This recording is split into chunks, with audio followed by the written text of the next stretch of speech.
지난 시간에 살펴본 내용의 이제 연장선상에 있는데요. 제가 지난 시간에 여러분들에게 혹시 이제 오늘 이렇게 우리가 보게 될 내용들을 미리 한번 보고 오시면 좋겠다라고 말씀을 제가 언제를 드렸는데 여러분들 그 말도 기억 안 나시죠? 네, 제가 했다는 읽으셨어요 오늘? 이 숙제 잘하셨네요. 이게 왜냐하면 가능하면 미리 좀 아시고 보시면 훨씬 더 제가 설명하기도 용이하기도 하고 또 지난 시간에 배웠던 것들을 저희가 함께 연장선상에서 연속선상에서 볼 수 있기 때문에 가능하면 좀 여러분들에게 읽어오시면 좋겠다라고 부탁드렸는데요. 우리가 지난 시간에 배웠던 것들을 한 번만 더 상기시켜 보면 그렇습니다. 이스라엘 남유다겠죠. 정확히는 13대 왕이었던 히스기야 왕이 이제 아버지 아하스 왕에 이어서 왕에 오르죠. 왕에 오르게 됩니다. 25세 왕 위에 올라서 29년간 재위 기간이 있었다라고 성경이 정확하게 그의 재위 기간을 표시하고 있습니다. 자, 그러면 그 히스기야의 가장 중요한 업적, 통치의 업적을 가장 중요하게 오늘 본문이 기술하고 있거든요. 자, 그러면 그 이전에 아버지 왕이었던 아하스 왕에게서의 가장 큰 실수와 잘못이 있었다면 뭘까요? 무엇이 가장 큰 아하스가 했던 가장 결정적인 잘못이라고 하면 잘못이 뭘까요? 아하스는 성전의 기능을 아예 정지시켰습니다. 그리고 성전을 문을 닫아 걸었고 성전이 이제 완벽히 방치되는 상황이 되었습니다. 방치되다 보니까 그 성전에 온갖 오물들, 쓰레기들이 가득해서 이제 성전이 겉으로는 볼 때는 그냥 성전일지 모르지만 실제로 성전은 완전히 성전의 역할과 기능을 못하게 되는 상황이었습니다. 지난 시간에 말씀드린 것처럼 우리 겉으로 드러나는 것은 별반 차이가 없을지 모르겠으나 내면 속이 훨씬 중요하다는 것을 이 사건을 통해서도 우리가 확인해 볼 수 있습니다. 그때 이제 그 아하스 왕이 완벽하게 무시했던, 사실 그거는 무시거든요. 외면이었던 그 아하스 왕에 대해서 히스기야가 이제 왕에 오르고 드디어 이제 아하스 왕의 잘못된 일들을 교정하는 일들을 하게 됩니다. 그래서 뭘 하는 거예요?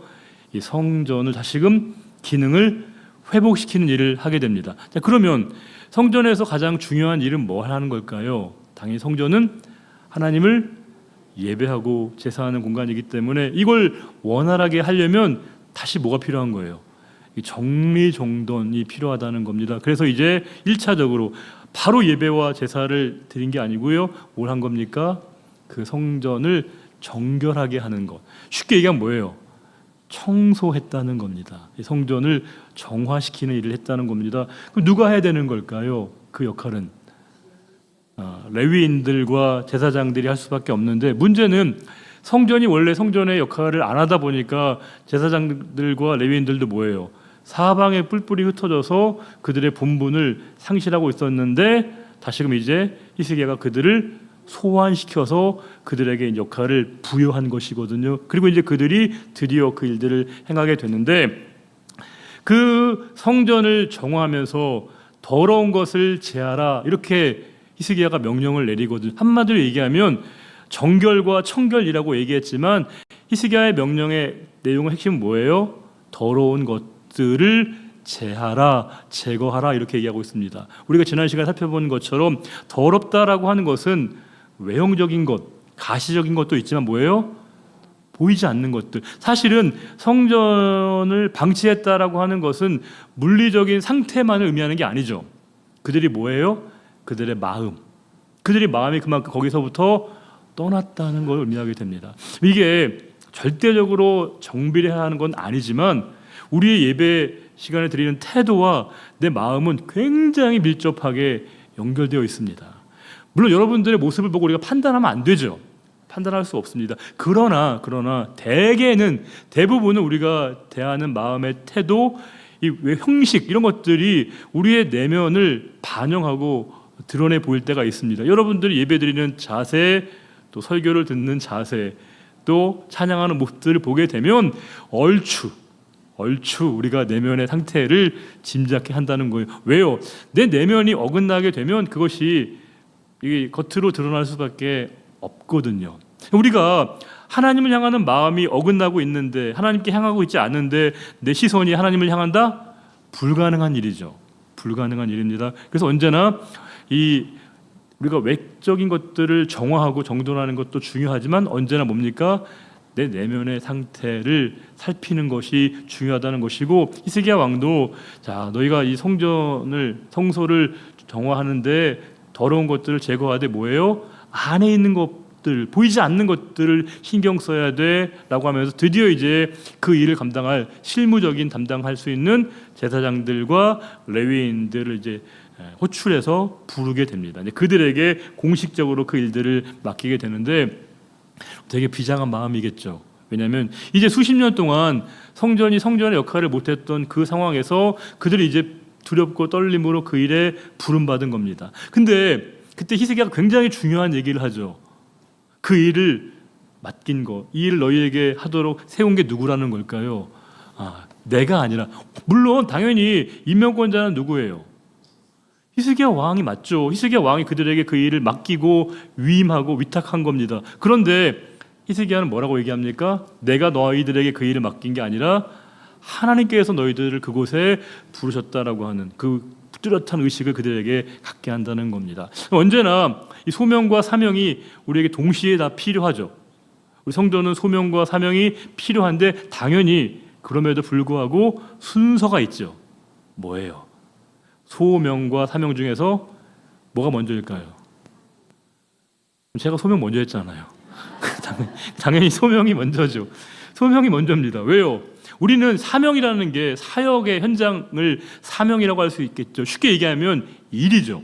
역할입니다. 그런데 그 역할과 이 일을 하는 것보다 더 잘해내는 것보다 더 중요한 게 뭐라는 걸까요? 누가 그 일을 맡겼는가? 누가 그 일을 우리에게 부여하셨는가에 대한 그 강력한 소명의식이 중요하다는 사실입니다. 우리가 어떤 일을 하든지 간에 그 일을 잘하는 것보다 더 중요한 건 나의 위치에 대한 정확한 자각이 중요한 거예요. 목사도 마찬가지입니다. 목회자가 말씀을 전하는 거, 설교를 잘하는 것, 그랬으면 좋겠어. 저도 부러운 거예요. 그런데 그보다 훨씬 더 중요한 건 뭡니까? 하나님이 저를 이 자리에 세우심에 대한 그 의식, 그 소명에 대한 감각과 그 의식이 되게 중요하거든요. 이런 마찬가지입니다. 저는 어쩌면 좀 감사한 자리에 있습니다. 왜냐하면 저는 이 자리에 있다 보니까 흐트러지기가 어려워요. 예배를 대하는 태도나 자세나 모습이나 찬양하는 것이나 기도하는 것이나 잠자는 것이나. 저는 예배 시간에 저 설교 시간에 잠자기 어려워요, 여러분.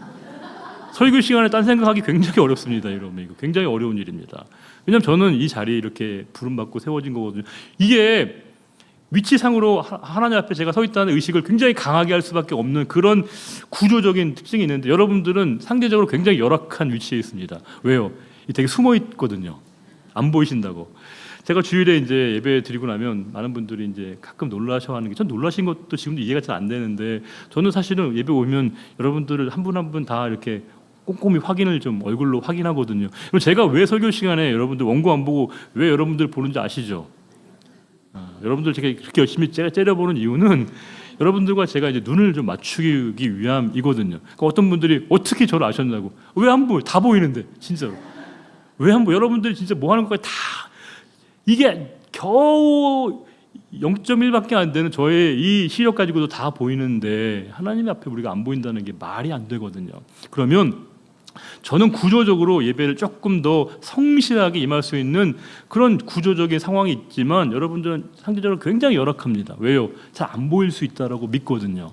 하나님 앞에 내가 어떻게 예배드리고 있는지 쉽게 간과할 수밖에 없는 위치이기 때문에 굉장히 예배에 대해서 흐트러지거나 자세나 이런 것들을 일관되게 하기가 매우 어렵다는 거예요. 그런데 하나님은 저와 여러분을, 저는 설교자이기 이전에 뭐예요? 예배자로 부르신 것이고, 여러분들은 어떠한 직분이든지 어떠한 우리에게 상황이든지 하나님이 나를 예배자로 부르셨다라고 하는 그 예배자로서의 의식, 소명감, 그것이 내가 예배를 대하는 태도가 완전히 달라지게 만든다는 거예요. 완전히 달라지게 만듭니다. 하나님이 이 예배를 모든 사람이 있지만 나를 위해서, 나를 향해서 하나님이 준비하셨다라고 하는 것을 깨닫는 그 순간에 그 예배는 전적으로 하나님이 나를 향하실 은혜의 폭포수가 부어지는 현장이 된다는 거예요. 그러면 어떻게 하나님이 나에게 은혜를 그렇게까지 부어주실 그런 준비, 만반의 준비를 갖추고 있는데 우리가 그 은혜를 못 받는다라고 하는 건 너무 안타까운 일이겠죠. 그래서 우리가 어떠한 자세와 어떤 의식을 갖느냐가 중요한 것인데 히스기야는 그들에게 명백한 그 소명의식을 부여하고 있습니다. 하나님이 너에게 그 일들을 맡기신 거야. 너희에게 그 일들을 세우신 거야. 그들이 이제 그 일들을 감당할 때 비장한 마음을 갖는 것이죠. 그냥 청소하는 게 아니고요. 이게 정말 얼마나 귀한 일인가에 대한 사명감을 새롭게 갖게 되었다는 겁니다. 그러면서 이제 12절 이하에 드디어 그 일을 행하는 사람들을 한 명 한 명들을 레위인들 가운데서 거론하고 있습니다. 12절부터 보시게 되면 여러 명의 사람들이 있는데 여러분들 잠이 좀 안 오시면 외우시면 좋아요. 잠이 잘 안 오시면. 근데 굳이 제가 볼 때는 이름을 외울 필요가 있을까 싶은데 이런 사람들, 우리는 그냥 지나가는 사람들이지만 그들이 자신의 이름이 불려졌을 때 얼마나 감격스러워했을까는 정말 우리하고는 좀 다른 차원이겠죠. 그때 이제 15절부터가 중요한데요. 그들이 그의 형제들을 모아서 성결하게 하고라고 하는 겁니다. 중요하죠. 왜냐하면 그들이 이제 성전 정결, 성전 청결, 성전 정화, 쉽게 얘기하면 성전을 성결하게 하는 그 일들을 행하기 이전에 그들 자신을 먼저 성결하게 했다는 겁니다. 그들이 성전을 정화하기 이전에 뭐예요? 나를 먼저, 스스로를 그들이 먼저 하나님 앞에 성결하게 했다는 거예요. 그러면서 들어가서 왕이 여호와의 말씀대로 명령한 것을 따라 여호와의 전을 깨끗하게 하세요. 순서가 있죠. 그들이 자신을 성결하게 한 다음에 여호와의 전을 깨끗하게 했다는 겁니다. 자, 그러면 미리 퀴즈. 15절부터 19절까지의 성전 정결과 성전 성결케 깨끗하게 했다는 말이 여러 차례 나오는데요. 15절부터 19절에 성전을 정결하게 하고 깨끗하게 했다, 뭐 이런 표현이 여러 번 나오는데 참고로 몇 번 나올까요? 몇 번 깨끗하게 했다, 정결하게 했다, 성결하게 했다는 표현이 몇 번 나올까요? 이건 다분히 이 역사가의 의도와 의지가 있는 겁니다. 그냥 서술한 게 아니거든요. 눈치 빠른 분들 막 세보고 계시네 지금. 몇 번일 것 같습니까? 자, 생각해 보세요. 지금 히스기야가 요구하고 기대하고 있는 것은 그냥 찔끔찔끔 부분적으로, 일시적으로가 아니라 뭐예요? 철저하고 완전한 그런 정결하게 하도록 하기 위한 목적이 있는 것이죠. 그러면 완전하게 하는 걸 원했다고 한다면 완전수 7을 했다는 것을 알 수 있습니다. 그래서 7번을 쓰고 있다는 것은 그냥 쓴 게 아니고요. 굉장히 의도적으로 의지가 담겨 있는 거예요. 그 성전 정결을 깨끗하게 하는 것을 매우 치밀하고 철저하게 하려고 하는 그 의지가 담겨 있는 것이고, 실제로 그들은 아주 정말 최선을 다해서 성소를 정화하는 일들을 행하게 됩니다. 그러면서 16절에 제사장들도 여호와의 전 안에 들어가서 라고 되어 있습니다. 즉 밖이 아니라 뭐예요?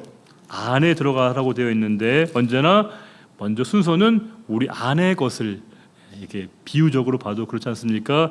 밖을 깨끗하게 하는 거 물론 중요해요.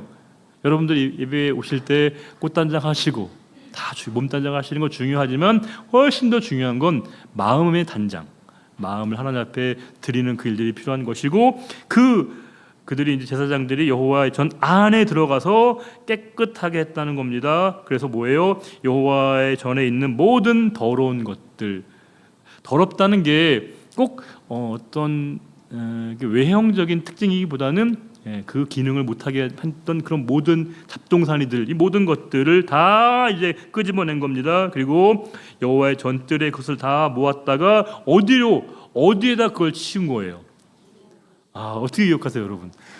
여러분들의 기억력 정말 놀랍습니다. 정말 하나님 살아계시다는 걸 새삼 느끼게 되는데, 자, 여러분 볼까요? 우리가 열왕기상 15장 13절 한번 볼까요? 열왕기상 15장 13절에 준비되어 있는 같이 한번 읽어보겠습니다. 또 그의 어머니 마아가가 혐오스러운 아세라상을 만들었으므로 태우의 위를 패하고 그 우상을 찍어 어디에요? 기드론 시내가에 불살랐다. 이런 어떤 진짜 종교적으로 영적으로 이렇게 추악한 것들 우상들은 기드론 시내가라고 하는 곳에 버리도록 그들의 문화적 전승이 있었다는 겁니다. 한 군데 더 보겠습니다. 열왕기하 23장 6절 볼까요? 열왕기하 23장 6절 요시야 왕 때 얘기인데요. 23장 6절 같이 읽어보겠습니다. 또 여호와의 성전에서 아세라상을 내다가 예루살렘 바깥 기드론 시내로 가져가 거기에서 불살라고 빻아서 가루를 만들어 그 가루를 평민의 묘지에 뿌렸다. 이런 우상들은 다 모아서 어디로 가야 된다는 거예요? 기드론 시내에서 불태웠다. 그러니까 그냥 아무데나 했다는 게 아닌 굉장한 절차들을 순서대로 아주 정교하게 정밀하게 했다는 사실을 우리가 기억하실 필요가 있습니다. 17절에 자 그러면 이 모든 일들, 이 성전을 정화하고 정결하게 하는 일들이 얼마나 며칠이나 걸렸을까라고 할 때 지난 시간에 답을 그렇죠. 16일 말씀하셨는데 그 근거가 17절에 있는 거예요. 첫째 달 초하루에 성결하게 하기 이제부터 시작하게 된 겁니다. 그리고 이제 그달 초파일에 여호와의 낭실은 현관이라고 말씀드렸습니다. 거기까지 이르렀고 또 8일 동안에 여호와의 전을 성결하게 하여 뭐예요? 첫째 달 16일. 그러면 이 성전 정화, 성전 청결, 즉 이 성소를 정화하는 일들이 총 며칠이에요? 16일. 굉장히 어찌 보면 꽤 오래 시간이 걸렸다라고 하는 것은 대충 하지 않았다는 거예요. 생각해 보세요. 우리가 1년에 한 번 우리 예배당 청소하는데 여러분들 제가 얼마나 애쓰시는지 다 보이거든요. 땀을 뻘뻘 흘리시면서 정말 하시거든요. 근데 그래봤자 두세 시간이거든요. 두세 시간. 근데 16일 동안 이 많은 사람들이 투입돼가지고 그 성전을 했다라고 하는 것은 굉장한 의미가 있는 거죠. 그들이 꼼꼼하게 뭐 하나하나를 다 그들이 그냥 넘기지 않고 정말 철저하게 그 성전을 깨끗하게 하고 정화시켰다라고 하는 거예요. 그러면서 여러분 보시면 아시겠지만 여기서 굉장히 그 중요하게 언급되는 또 하나 단어가 뭐냐면 모든이라고 하는 겁니다. 모든 더러운 것들 끌어냈다 이런 말이 있고요. 또 모든 그릇을 깨끗하게 했다 이 말씀이 18절도 있고 19절도 같이 한번 읽어볼까요? 또 아하스 왕이 왕위에 있어 범죄할 때 버린 모든 그릇들도 우리가 정돈하고 성결하게 하여 여호와의 제단 앞에 두었나이다 하니라. 그렇죠? 그들이 성전을 청결하게 할 때 그 내용들을 묘사하는 표현 가운데 어떤 것들, 어떤 장소에 있는 것들만이 아니라 뭐예요? 모든 걸 다 망라해서 전체 다 했다라고 하는 겁니다. 이게 뭘까요? 성결이라고 하는 것이 일부분만이 아니라 성결은 철저하게 이 죄악의 싹을 아예 남겨두지 않는 것을 의미한다는 것입니다. 빌미도 남기지 않는 것이죠. 그러니까 어떠한 가능성도 또다시 어떤 일들이 성전이 이게 다시금 기능을 못하게 되어지는 그 상황을 아예 없애기 위해서 모든 것들을 다 청결하게 철저하게 했다는 겁니다. 우리가 어떤 것들을 이제 끌어낸다고 할 때는 우리가 그렇잖아요, 여러분. 보통 우리가 죄라고 하는 게 제가 잘 말씀드리지만 보통 우리가 반복성이거든요. 죄라고 하는 게 습관성이거든요. 보통은. 그러니까 우리가 죄라고 하는 게 신규 계좌를 열어 가지고 새로운 죄를 짓는 경우는 그렇게 많지는 않고요. 대개는 보통 우리가 자주 범한 죄를 또다시 짓는 경우가 많습니다. 지각하는 분들은 계속 지각을 하게 되고요. 거짓말하는 분들은 또 권사님 얘기는 권사님 일찍 오셨습니다. 권사님 너무 놀라셔가지고. 그리고 우리가 거짓말하는 분들은 또 거짓말하고 또 욕하는 분들은 또 욕하고 그래도 그런다는 거예요. 이게 잘 안 바뀐다는 겁니다. 습관성. 왜 그런지 아시죠, 여러분? 습관이긴 한데 우리가 죄에 대해서 그렇게 무기력해지는 건 스스로의 제어가 잘 안 돼서만이 아니라 뭘까요? 그 약점이라는 걸 누가 아는 거예요? 그놈이 아는 거예요. 사탄이 집요하게 우리의 약점을 공격하고 그것을 원점을 타격하고 있습니다. 그러니까 자꾸 우리가 반복적으로 넘어지는 걸 또 넘어진다는 거예요. 그때 우리가 명심해야 될 게 뭘까요? 우리가 빌미를 주지 않는 것입니다. 틈을 주지 않는 것이죠. 우리가 자꾸 여지를 두면서 내가 그것을 감당할 수 있다고 하는 것은 스스로를 과신하는 겁니다.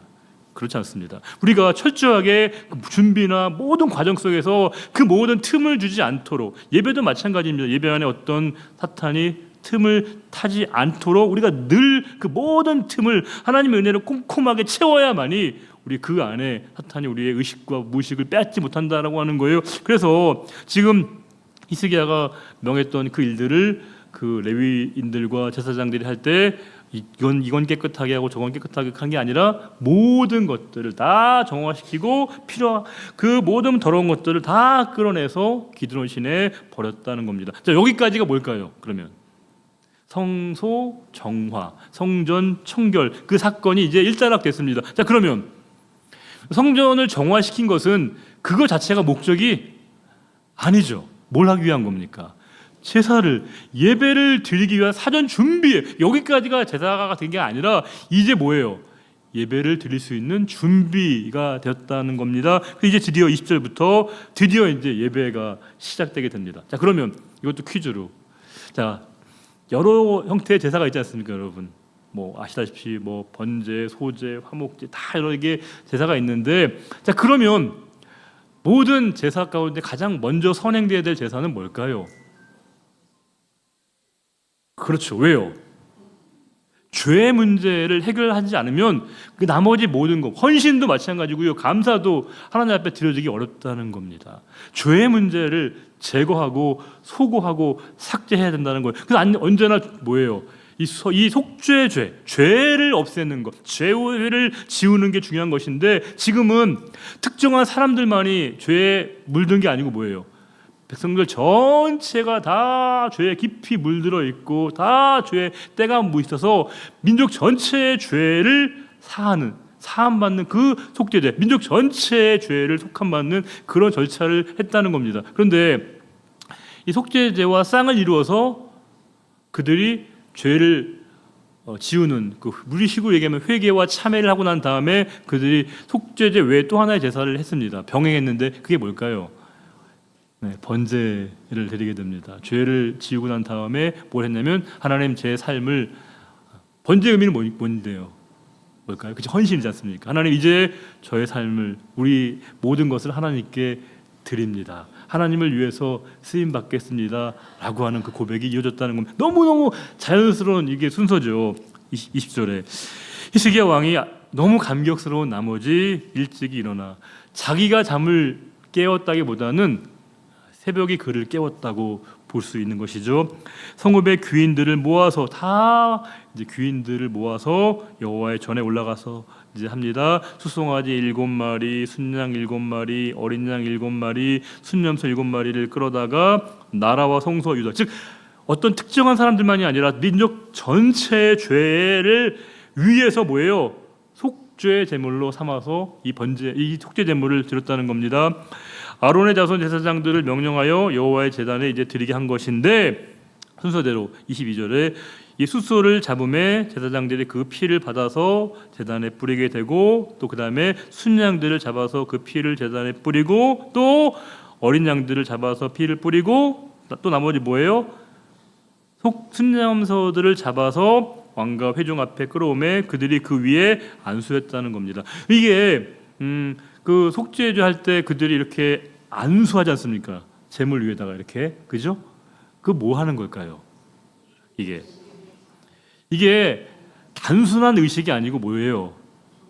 이건 회개를 의미하는 거예요. 그러니까 이게 뭐냐면, 그러니까 죄를 본인이 짊어지고 죄가 자신에게 있는데 이게 제물에게 안수하면서 뭐 하는 걸까요? 임퓨테이션, 전가가 되는 것이죠. 그렇죠? 그러니까 내 죄를 이 제물에게 전이시켜서 그 제물이 이렇게 불살라지게 가격뛰게 되게 되면 본인의 죄 문제를 이렇게 탕감받는, 속함받는 것이지 않습니까? 굉장히 중요한 것이죠. 이렇게 안수한다는 것은 그들의 죄를 이 제물에게 이렇게 투사하는 겁니다. 24절에 제사장들이 잡아 그 피를 뭐 했다는 거예요? 속죄제로 삼아서 제단에 드려 뭐에, 누구를 위해서요? 온 이스라엘 위해서 속죄하니 이는 왕이 명령하여 온 이스라엘을 위하여 번제와 속죄제를 드려지게 됐다는 겁니다. 이제 제사로서 그 예배로 올 때 제사 형식의 예배를 드렸어요. 근데 사실은 여러분들 혹시 기억나시는 거 모르겠어요. 히스기야가 언제나 기준점으로 삼고 있었던 왕이 있습니다. 누구일까요? 다윗이죠. 다윗 시대에 다윗은 물론 성전이 이미 건립되기 이전 사람이죠. 그렇죠? 그 전에 다윗이 뭘 준비했어요? 당연히 여러 가지 성전을 지을 수 있는 모든 유형의 물적 토대를 준비하기도 했지만 이 다윗 시대에 굉장히 중요한 준비했던 게 뭐냐면 찬양대를 선정해서 찬양 예배 굉장히 중심의 자리에 이렇게 자리하도록, 즉 찬양이 얼마나 중요한 것인가를 가장 중요하게 보여줬던 게 바로 다윗이거든요. 지금 이 다윗의 전례를 이 히스기야가 본받아서 그러면 우리가 이제 그 속죄제와 번제를 통해서 제사로 예배를 드렸지만 이걸로만 끝난 게 아니라 뭐예요? 찬양을 다시금 예배의 중심에 놓아야겠다, 이렇게 그가 생각한 겁니다. 누굴 본받아서요? 다윗을 본받아서. 자, 25절에 왕이 레위 사람들을 여호와의 전에 두어서 다윗과 왕의 선견자와 갓과 선지자 나단이 명령한 대로, 즉 다윗의 규정대로, 다윗이 일러준 대로 재금과 비파와 수금을 잡게 하니, 이렇게 오케스트라 되겠죠, 우리 식으로 얘기하면. 이는 여호와께서 그의 선지자들로 이렇게 명령하셨습니다. 즉 찬양대, 오케스트라, 악기, 그 찬양대가 하나님을 영화롭게 하는 그 아름다운 상황을 이 히스기야가 주도했다는 거예요. 그러면서 26절에 레위 사람은 다윗의 악기를 잡고 제사장은 나팔을 잡고 섬에, 27절에 이게 제가 시각적으로 그려보니까 너무 감동적이더라고요. 그들이 각각의 맡은 악기를 들고 있고 제사장들 나팔을 들고 있고 다 호출하면 다 이렇게 하지는 그 장엄한 광경이거든요. 자, 27절에 히스기야가 명령하여 번제를 제단에 드릴새 번제 드리기를 시작하는 동시에 뭐 했다는 거예요? 여호와의 시로 노래를 하고 나팔을 불며 이스라엘 왕 다윗의 악기를 울리고 막 노래를 부르고 찬양을 부르고 오케스트라가 소리가 넘치면서 그 모든 상황 속에서 이 장엄한 예배가 그들에게 열리고 있었다라고 하는 거예요. 그때 28절 읽어볼까요? 온 회중이 경배하며 노래하는 자들은 노래하고 나팔 부는 자들은 나팔을 불어 번제를 마치기까지 이르니라. 얼마나 그 예배의 감격이 컸을까. 여러분 정말 기가 막힌 장면 아니겠습니까? 이거 부러워하면 안 됩니다, 여러분. 왜요? 지금 현재에도 우리의 예배도 언제나 현재 진행형이거든요. 우리는 과거 퇴행적인 신앙을 하면 안 되고요, 현재와 미래를 동시에 경험하면서 그들의 예배했던 것 그 이상으로 우리가 하나님 앞에 이렇게 예배할 수 있음에 대한 기대와 소망이 우리에게 필요한 것이고요. 물론 우리는 중요한 교훈을 얻죠. 그들이 진짜 예배 가운데 그 하나님을 찬양하는 마음의 감격이 너무나 컸겠구나. 특별히 그들이 죄의 문제까지 해결받았으니까 얼마나 자유합니까? 나 자유 얻었네, 나 자유 얻었네. 그런 찬양, 그들의 죄의 문제를 해결하셨을 때 그 감격스러운 마음을 그들이 찬양으로, 악기로 하나님 앞에 온 마음을 다해서 찬양하는 그 감격이 그 천지를 진동하는 그런 상황이었다라고 하는 거예요. 사람이요, 감동을 받으면 눈빛이 달라지고요, 말이 달라지고 생각이 달라지게 됩니다. 우리가 하나님을 만난 이후에 우리 삶에는 변화가 나타나거든요. 하나님을 인격적으로 만나면 우리의 삶에 반드시 변화가 나타나게 되는데, 이 변화를 우리가 뭐라고 얘기하냐? 불가역적 변화, 비가역적 변화라고 얘기합니다. 왜냐하면 그 이전의 상태로 회개하지 못한다는 거예요. 하나님이 주신 은혜를 맛보면 그 이전의 상태에서는 못 돌아갑니다. 그 은혜를 대신하거나 대체할 수 있는 게 아무것도 없습니다. 이게 하나님이 주신 우리 삶의 변화거든요. 더 이상 세상을 우리가 부러워하거나 동경하지 않습니다. 세상이 주는 게 우리의 소망이 되거나 기대하거나 기도의 제목이 되지 않습니다. 왜요? 주께서 나에게 허락하신 그 상황이 최선이고 최고라고 하는 걸 느끼게 되거든요. 그 과거의 상태로 우리가 회개하거나 다시금 우리가 환원될 수 없다는 것이죠. 지금 그들은 가장 완벽한 은혜를 예배 가운데 누리고 있는 것이고, 예배가 그런 것이구나, 예배가 그런 것이구나 라는 것을 우리에게 다시 한번 일깨워주고 있습니다. 29절에 제사 드리기를 마침에 왕과 그와 함께 있는 자들이 다 엎드려 경배하니라. 다 무릎 꿇어 그렇게 한 게 아닙니다. 스스로 하나님 앞에 무릎 꿇어 지는 것이죠. 무릎 꿇는다는 건 예배자의 태도이기도 하지만, 보통 우리가 무릎을 꿇는다는 건 절대적인 복종과 순종을 의미하는 거 아니겠습니까? 우리가 누군가 저 여러분에게 야 무릎 꿇어 라고 얘기하면 여러분 그거 달게 받아들이겠어요? 뭐야 이거 무슨 이런 경우가 있어 이렇게 우리가 반발할 수 있을 터인데 스스로 무릎을 꿇게 만드는 것 우리가 크게 보면 순종이 그런 거지 않습니까? 순종이라고 하는 게 하나님 앞에 우리가 무릎 꿇음의 표현일 수 있는데 왜 우리가 무릎 꿇는 거예요? 그분이 막 우리에게 어깨를 막 눌러가지고 막 이렇게 하는 건가요?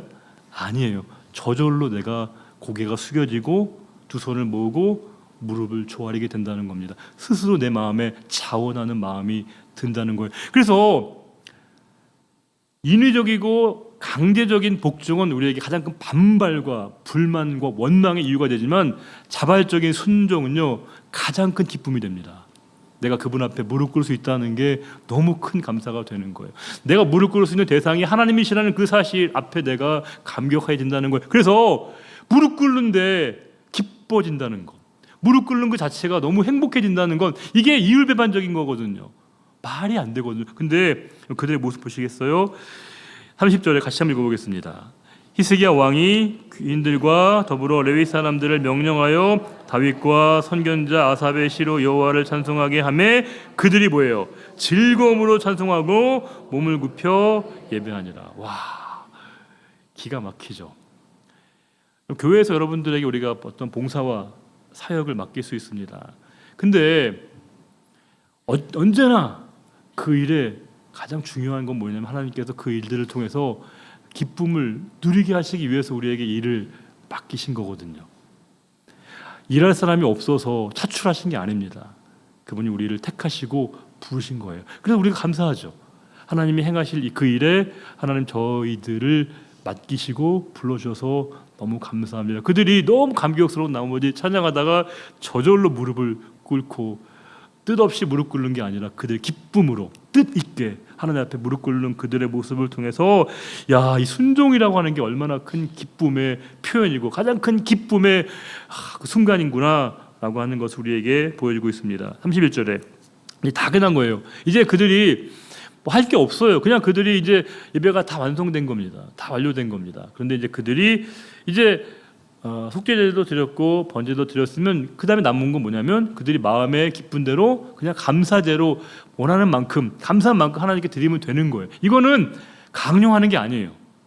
속죄제 같은 경우는 강제성이 있거든요. 반드시 해야 되는 거예요. 근데 감사제는 뭐예요? 스스로 감사한 만큼. 그래서 상대적으로 속죄제의 그 제물은 상대적으로 굉장히 좀 양적으로 보게 되면 크진 않아요. 근데 그 이후에 그들이 어떤 감사 제물을 드렸는가가 그들이 감사의 상태와 상황을 어림짐작케 한다는 거예요. 30절에 히스기야가 이르되 너희가 이제 스스로 몸을 깨끗하게 하여 여호와께 드렸으니 마땅히 나와 제물과 감사 제물을 여호와의 전으로 가져오라 하니 이건 사실은 이제 그들이 스스로 원하는 만큼 필요한 만큼 하면 되는데 회중이 제물과 감사 제물을 가져오되 무릇 뭐예요? 마음에 원하는 자는 아예 번제물도 또 가졌다는 거예요. 이미 번제했는데 왜요? 내가 더 하나님 앞에 헌신하고 싶은 마음을 드린다는 겁니다. 교회에서 제일 힘든 말이 헌신이거든요. 헌신하세요. 그러면 다 이게 표정이 어두워지시고 눈빛을 다 피하시거든요. 이번 일에 우리 다 같이 헌신합시다 그러면 여러분들이 목사랑 눈 안 맞추려고 해요. 되게 다 이렇게 희한하게 그때만 시선이 다 분산되거든요. 왜냐하면 헌신은 우리에게 부담스러운 일이거든요. 사실 헌신은 누구나 다 꺼려질 수밖에 없는 거예요. 그런데 그 꺼려지는 헌신을 기쁘게 할 수 있다는 건 이건 교회만이 성도만이 누릴 수 있는 축복인 것이고요. 하나님이 주신 은혜의 자리에 있지 않으면 불가능한 것이고 역으로 그것이 나에게 기쁨으로 여겨진다면 하나님의 은혜가 나에게 너무나 풍성하게 부어지고 있다는 현실이죠. 그들이 이렇게 할 수 있었다는 건 와, 그들이 진짜 은혜를 많이 받고 있구나라고 하는 걸 우리에게 알게 합니다. 그러면서 32절에 회중이 가져온 번제물의 수요가 와, 읽지 않을게요. 너무 많아요. 33절 뭐 이것도 많아요. 되게 많아요. 근데 이 중요한 거 34절에 이 구절이 좀 중요한데요. 제사장이 부족했습니다. 너무 제물이 많다 보니까 제사장이 부족하여서 그 모든 번제 짐승들의 가죽을 능히 벗기지 못하는 거로. 자, 여기에서 저와 여러분을 읽으면서 뭔가 우리가 딱 걸리는 부분이 있어요. 자, 해석이 안 되는 부분이 있습니다. 해결이 뭘까요? 이 구절이 우리에게 이게 왜 그렇지? 왜 그래야지? 라고 하는 딱 걸리는 부분이 반드시 있습니다. 뭘까요? 자, 보세요. 여러분 본래 재물은 누가 잡는 거예요? 아니, 재물은 그 피를 제사장이 하는 것이고 재물의 각을 뜨고 그 모든 절차는 본인이 하는 거예요. 원래 본인이 스스로 다 하는 거예요. 제사장은 그 피를 가지고 하나님 앞에 드리는 것이고 본인이 다 스스로 해야 되는데 여기는 왜 제사장들이 그 일들을 직접 감당했을까요? 여기에는 역사적으로 세 가지의 학설이 있습니다.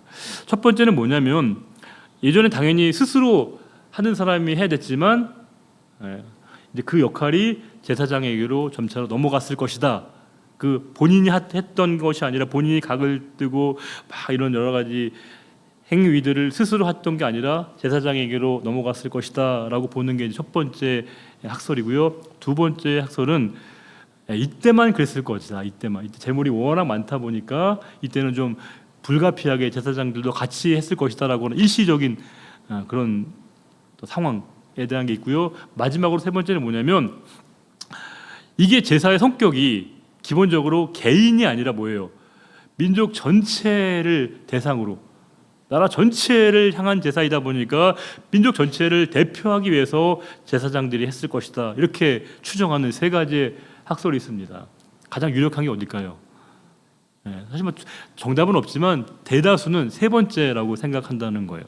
원래는 본인이 스스로 해야겠지만 이때는 워낙 민족 전체를 향한 그런 의미의 제사이기 때문에 제사장들이 대표로 그렇게 했을 것이다. 그래서 이게 원래는 여러분들이 보면서 왜 제사장들이 가죽을 벗기지? 이게 이상해야 되는데 더 놀라운 건 아무도 이상하게 여기지 않으신다는 게 정말 놀라운 일이거든요.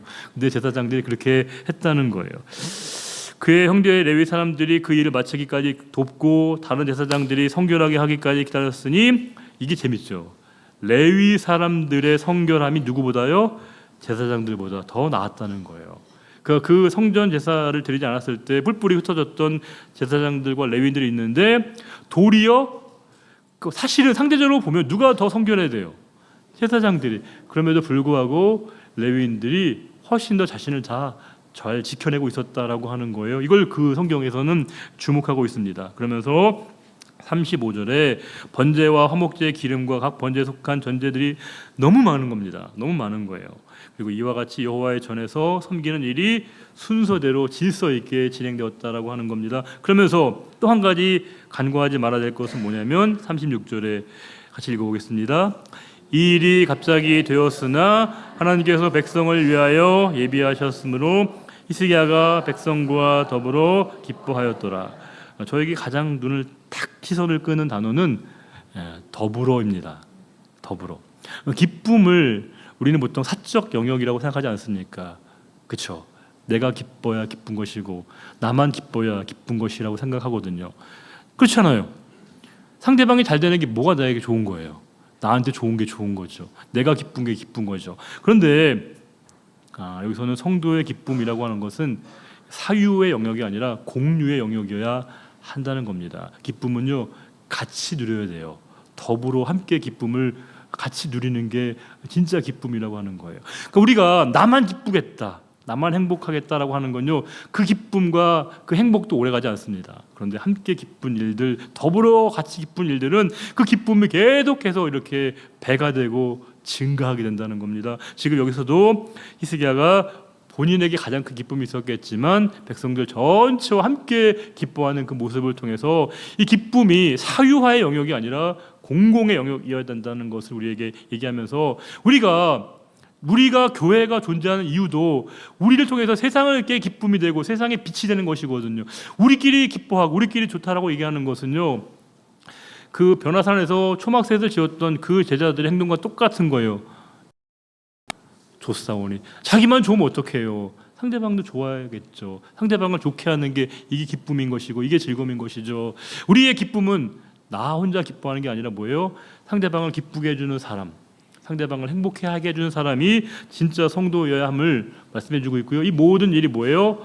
예배를 드린 이후의 반응이구나. 예배는 이런 힘이 있구나. 예배는 이런 삶에 우리에게 변화를 이끄시는구나. 라고 하는 것을 우리에게 일깨워 주고 계십니다. 우리 지난 시간부터 우리 함께 봤던 말씀을 한 10가지로 내용을 한번 정리를 해보도록 하겠습니다. 첫 번째는 지난 시간에 배웠던 건데, 정직이라고 하는 게 우리가 뭐 솔직한 것도 있지만 정직은 일관성, 인테그리티라고 말씀드렸습니다. 진리 앞에 서는 용기, 일관성, 그것이 바로 정직의 내용인 것이고요. 두 번째는 이 성소에서 제거할 때 눈에 보이는 것도 있지만 눈에 보이지 않는 더러운 것을 제거하는 것, 이게 중요하다는 것도 함께 살펴봤습니다. 세 번째로, 성전이 성전의 역할을 못하면 그때부터는 성전이 아닙니다. 이걸 바꾸면, 성도가 성도의 역할을 감당하지 못하면 그때부터 성도가 아니라고 하는 아주 따가운 준엄한 말씀도 될 수 있다는 겁니다. 네 번째로, 하나님의 심판이 여러 가지 있긴 하겠지만 가장 큰 하나님의 심판 중에 심판이 뭐예요? 네 번째로, 하나님의 방치, 방임, 내버려 두신다는 건 굉장한 하나님의 심판이 우리에게 나타나고 있다는 현실입니다. 다섯 번째로, 우리 밖에 있는 것도 있지만 안에 있는 더러운 것을 먼저 정리하는 게 중요하다는 것이고요. 여섯 번째로, 성결이라고 하는 게 죄악의 빌미를 철저하게 다 제거하는 것, 빌미를 주지 않는 것이라는 겁니다. 일곱 번째요. 재물에게 안수하는 건 뭘까요? 그냥 단순한 의식이 아니라 회개, 참회를 의미하는 것이다는 겁니다. 여덟 번째로, 그들이 예배를 드리기 이전에 뭐 했었던 거예요? 정결 예식을.